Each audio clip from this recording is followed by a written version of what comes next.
Natihi aina habune kana tawene ngosai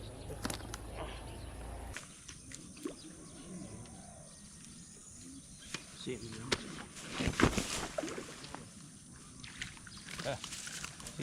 kaino polo ngoi toksele tu second kiss jadi kan deh.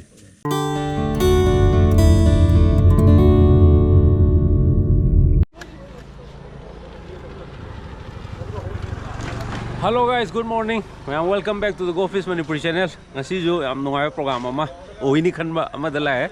Aidi Kwagaitel gi ekhoi gi Kwagaitel konjeng Leikai gi Pukhri Achouba hai tare ne Leikai Pukhri ne se club na tor sin noi ne ngasi je.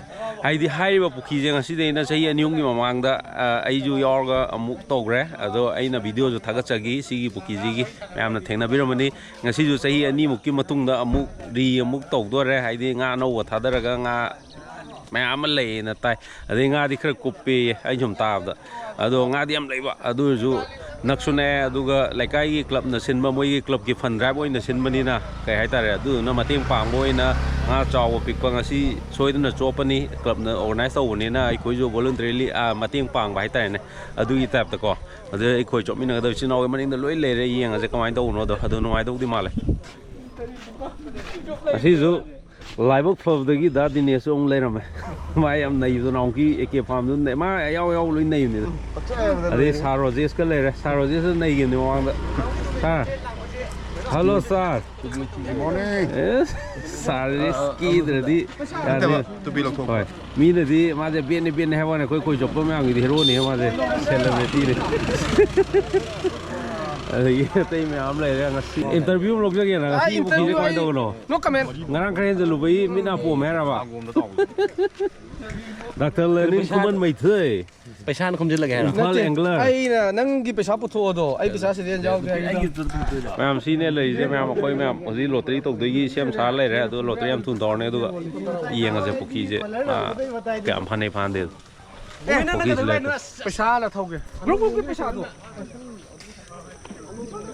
हाँ हाँ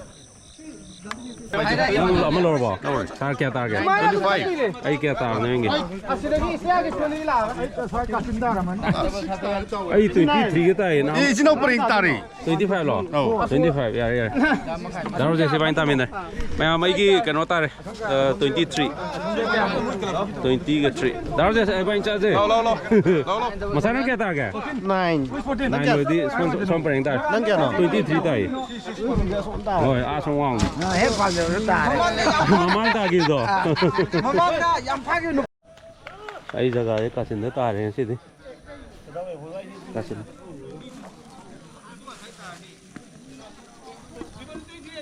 ओए ये था आई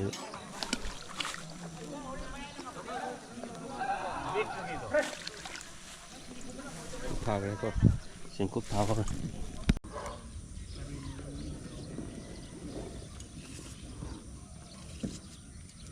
Uju kan semak kita uji.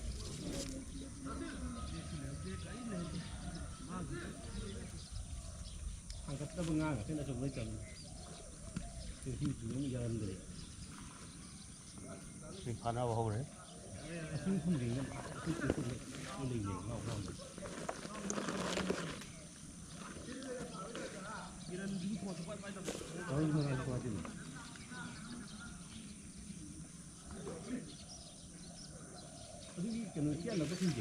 Man hog.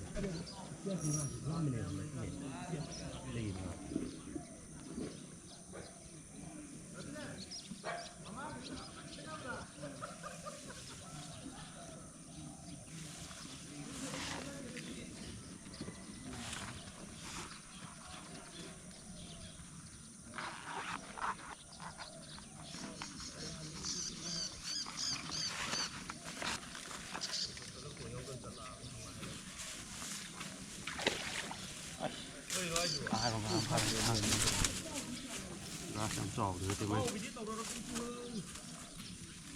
พาร์สเกสเกมเมรามาป่านกี้นั่งเดินเลยเนี่ย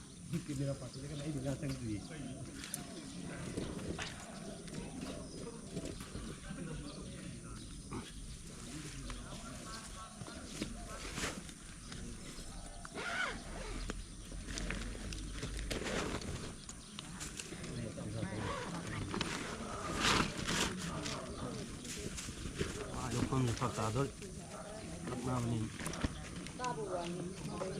ตากี้มันใส่งานไม่มันใส่หรือให้มันใส่เลย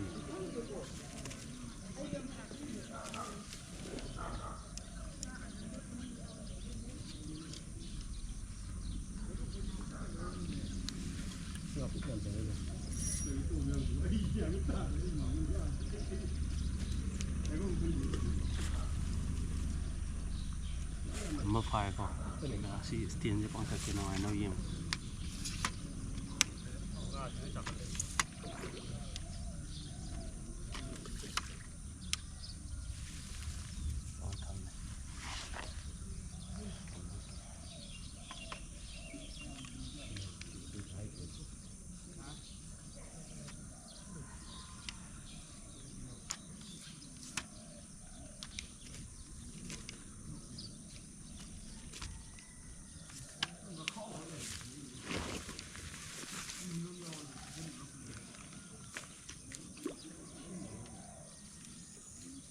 เสียงน้ำที่เคยหนูโปรโงยตกเฉลี่ยดูสแกนคิสที่ครั้งดี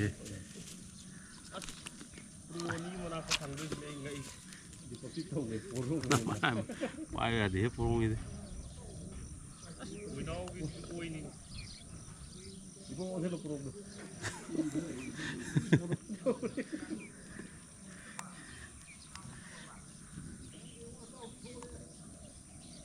บุยน้องรักตัว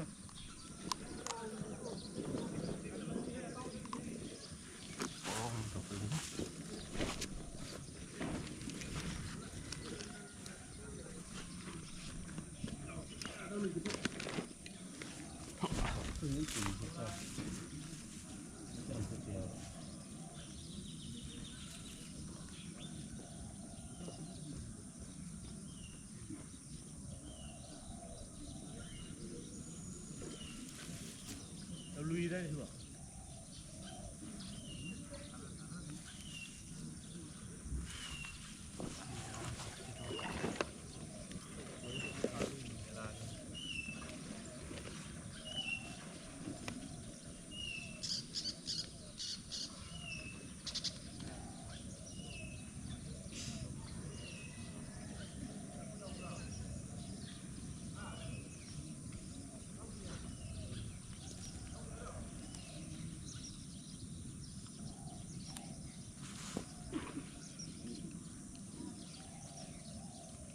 Виновно ой, игра воды кофе, правда?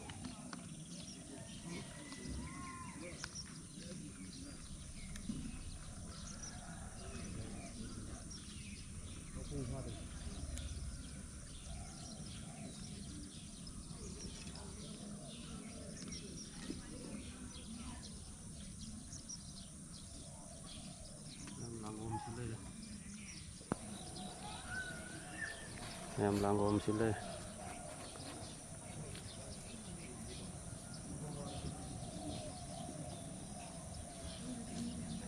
đang ôm lấy đó đây sao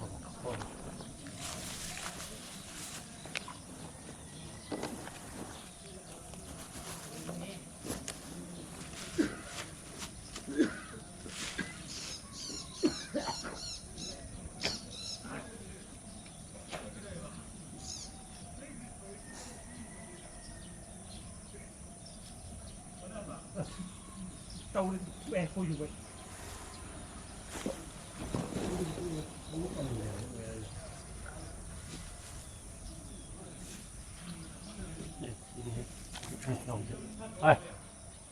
ayuk to kere hai cái thứ phân kere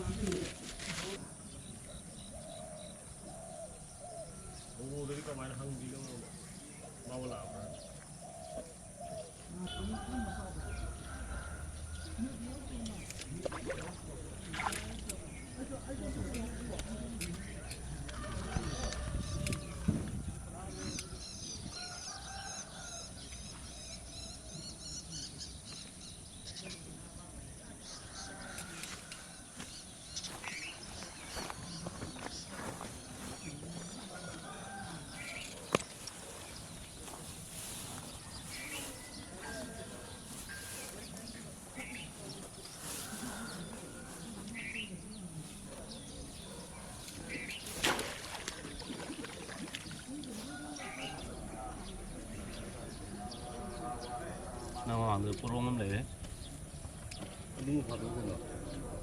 싫어 부러운 모양이 안 강해 Ya, udah pergi teman nih.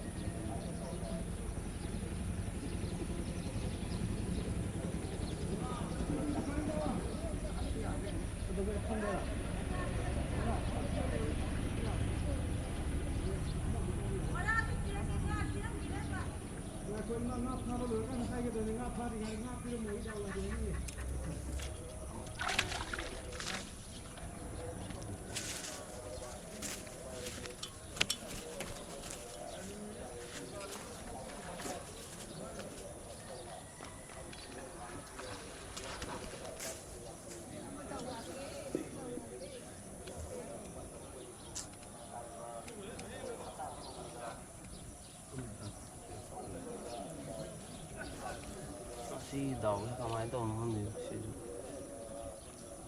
신발이 고려했다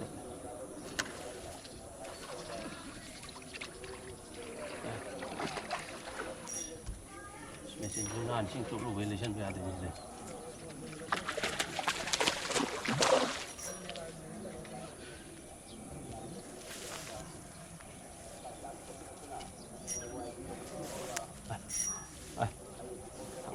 당가로 그래. 응? 인연 그래.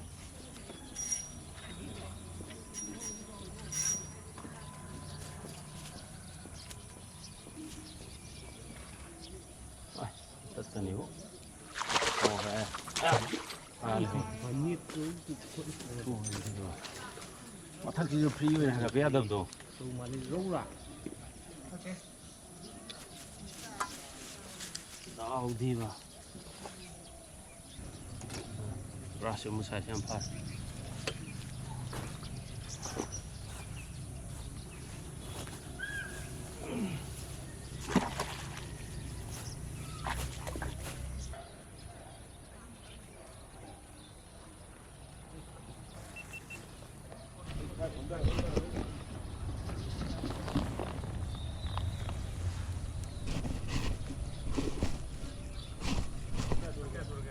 Ya da tamamdır.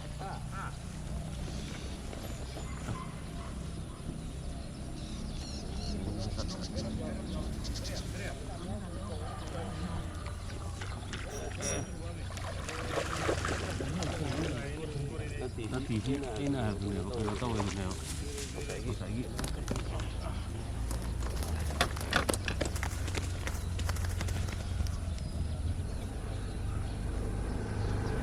mesin ada tuh. Apa nih?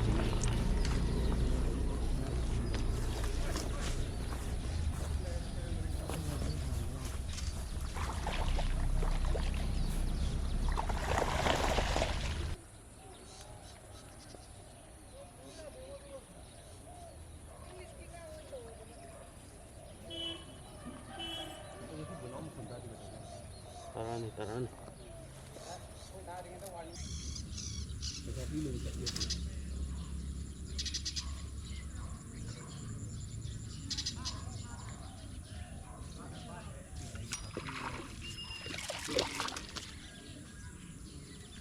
Ăn bơ rau này, đi xài gì đấy, nó chấm mát rồi đi phần này.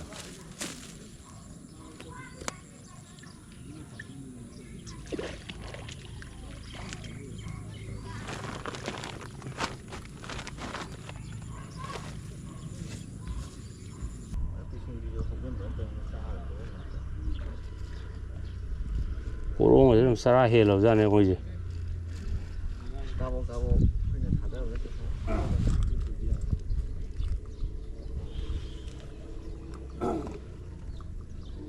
Orang dengar masa-masa apa? Cái gì đó coi được Stop with the grass I'm talking about.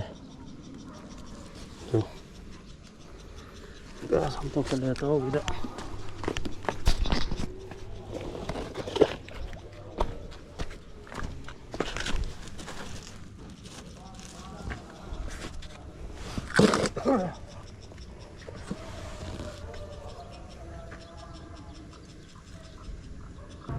Mà pan nữa tàu kìa xoay. Hai cái lô về. Hai lô. Đâu rồi? Rồi lên đến chừng hàng cái xe với nó cái mà chừng rồi. Còn bên này. Ôi thế nó hay nào rồi bạn? Hay nào vậy nó tàu gì rồi này hả? Khôi qua là đi nó ngà lâu rồi. Khôi qua là đi nó ngà lâu rồi. Nó ngà xíu xíu. Một cô là. Từ xây lần ốc rồi, ốc rồi. Cái gì thế của nó kìa? Cái nó các cái phần đã. Grass này. Ngoài nó grass cái tàu này tàu. Ồ ta vậy. Không tổ đó. Cái đó một khai không tàn. Bởi nó không tổ. Khôi sẽ mà sẽ tháo ra cái gì mấy tháo ra con này mà nè. Mà sẽ cái lâu rồi dạ. Không tổ phá rồi. Rồi Pukhri thì mày xác thạc thì ai tôi xí yad rồi đó. Asang mà phai đi. Ồ. Là phi thì chưa màu rồi kìa. À đây rồi vụ rất lấy tập à đây biết ra đây rồi thả rất ngay số lấy rồi này Tu mà thi barabar sẽ liều ra sẽ. à xí ra nó uống một tí glass cho mẹ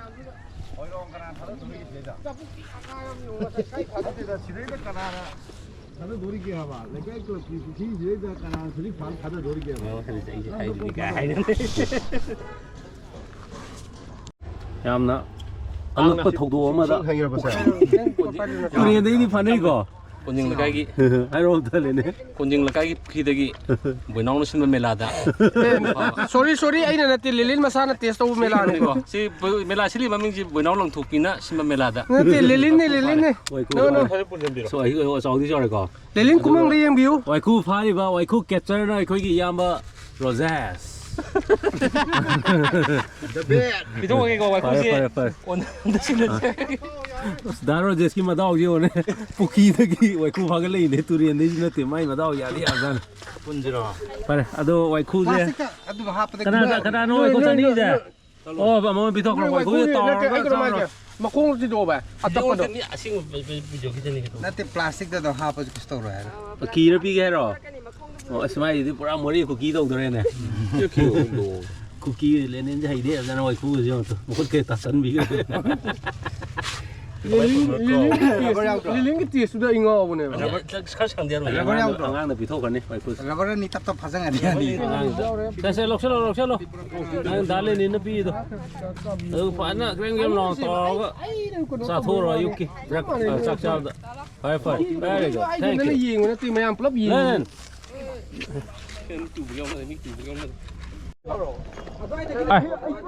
à si đi Anh nó không tính đây. to đi là si nga đi à đấy asa sa kan na pha gi di hem pi to Ôi, anh nó không tính. oh so to pote ka pe ei nga ko na khu te yu ni ko ta ne da ne sa se pha dri bo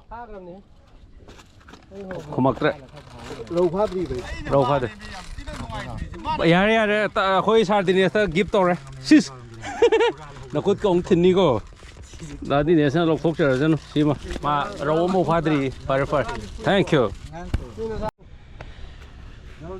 Khoi daro je so ji pung trama thoi tare aina sai jab do ngasai nga je lep khib dagi hoi trama thoi da halani mai nga jam teng hok as ayuk to mai thithram ne mi tu trama thoi bok to kaman ngi prang sang ma ta ne sar am ta lam jage daro je ki pot chemo Kamli hau ni he. ayuk ki pung trama thoi da ne man tor ya ju lo chala ne ayu thabok lai re Si owa pati ko. hey second round ne je yama Thôi đó. second round da lopa si ngasi lisingam chatre ni ado Second round lupa chom da. second round lupa chahum da nei ni bai di akoi na contract lau re bukhi je lupa lising yang kai da Pura lower. adu na ki dre adu na ngasi hoi lising kontra pi thokre adu na te nan sin ne pu pi thokre mathang da lising tara da akoi second round da nei ne wa adu adu ento daro je ayuk ta ngak tang di khulep ta ne tu kaman tu si kaman ni fa le sim ne sen chen oh si pra kaman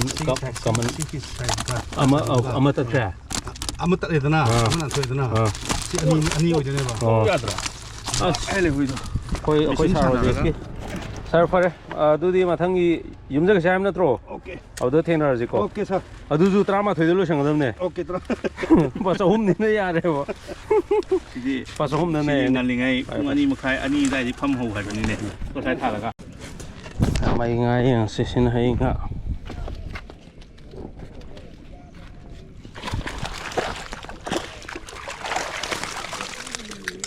Moti tare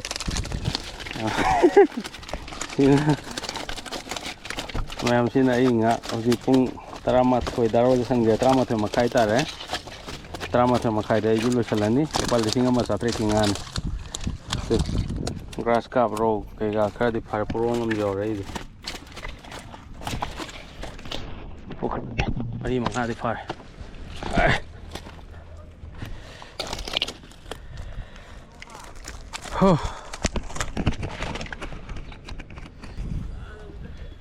Ma'am sini ngasi video koi lupa lising ama sate ta mi kumanga pham maneba mapu da lising nempu pi gre ai di sigi club ki lekai pukin ai do de da mar hai je lising yang khai pi ro do ani job ki hom lok job ki sob so hoi bane ado ngasi han moi be khar chong na khai ra lising am sate ta to gre du ga musi puki je mamang da ju first round phana de adu ga second round da dem phana ne ado han da su second round do ga bring ge second round de pesa chaw ro yam abdul pa chonga mu lak pe au dai da second round gi video do mayam ngai minner je first round gi ngasi lo chal kilo mai nga pa re pung 3 ma the makai da ai koi chop lo chal ha ma sa sak to win do win thank you